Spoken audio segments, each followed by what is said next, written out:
Headline edition, July 8, 1947. The Army Air Forces has announced that a flying disc has been found and is now in the possession of the Army.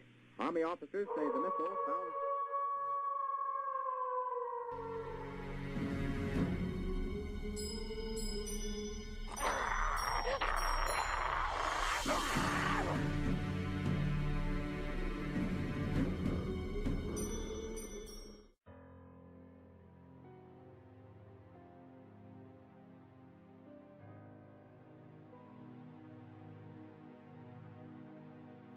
In 1963, 4 British teens saw a UFO land in a nearby forest, but what would haunt them for the rest of their lives was the bizarre bat-like beast that apparently came out of it.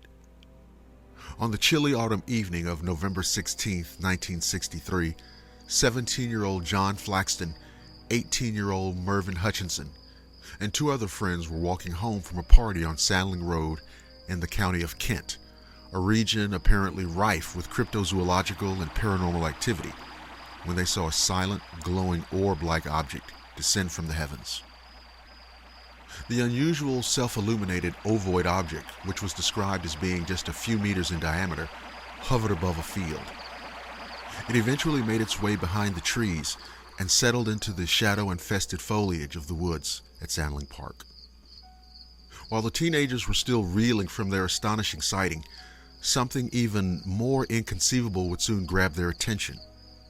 Moments after the extraordinary craft apparently landed behind the trees, the teens noticed a shaking in the brush, and what emerged was one of the most unique creatures ever to be chronicled in ufology. Later, the 4 horrified eyewitnesses would explain that an erratic, shambling, quasi-humanoid figure emerged from the woods and waddled towards them. The beast apparently looked like a headless bat, and it was approximately 5 feet tall, with large webbed feet and wings protruding from its back. In Hutchinson's own words, it didn't seem to have any head. There were huge wings on its back, like a bat. The group of friends, understandably overwhelmed with terror and adrenaline, sprinted away from the freakish bat thing and made their way to the nearest police station. Once there, they related their tale to what one must assume were highly skeptical officers. Flaxton would later state that he felt cold all over during the episode.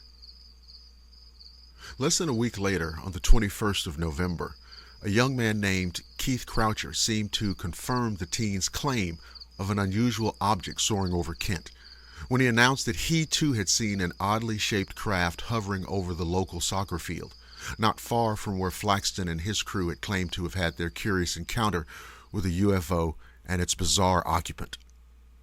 On November 23rd, John McGoldrick decided that the reports coming from Sandling Park were simply too outrageous to be ignored. So after soliciting the help of an unnamed, yet clearly intrepid friend, McGoldrick and his cohort made their way to the site of all the unusual goings-on, hoping to perchance have a face-to-face encounter with the strange alien creature. Once inside the wooded area, McGoldrick claimed that he and his companion discovered no less than 3 footprints, each 24 inches long and 9 inches across. He also stated that they had stumbled across an area where the broken foliage had been flattened, as if by some tremendous weight. McGoldrick's claims caught the ear of the local press, who were no doubt eager to feed the public's ever-growing appetite for new information regarding this strange phenomenon. To that end, the newsmen accompanied McGoldrick back to the scene of the weirdness on December 11th.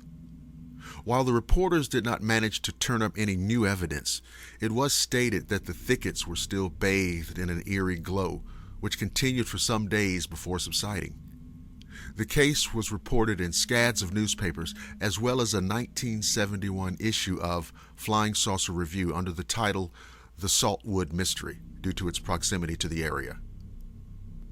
In the 1970s, ufologist Chris Wolfe also reopened the case of this almost avian anomaly. According to records, he interviewed Flaxton and also inspected the scene of the unearthly encounter.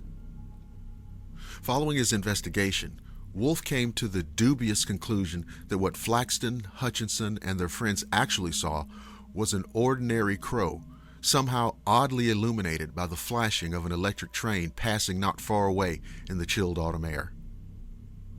He apparently did not attempt to explain, however, how the crow managed to appear to be nearly 5 feet in height, web-footed, or headless.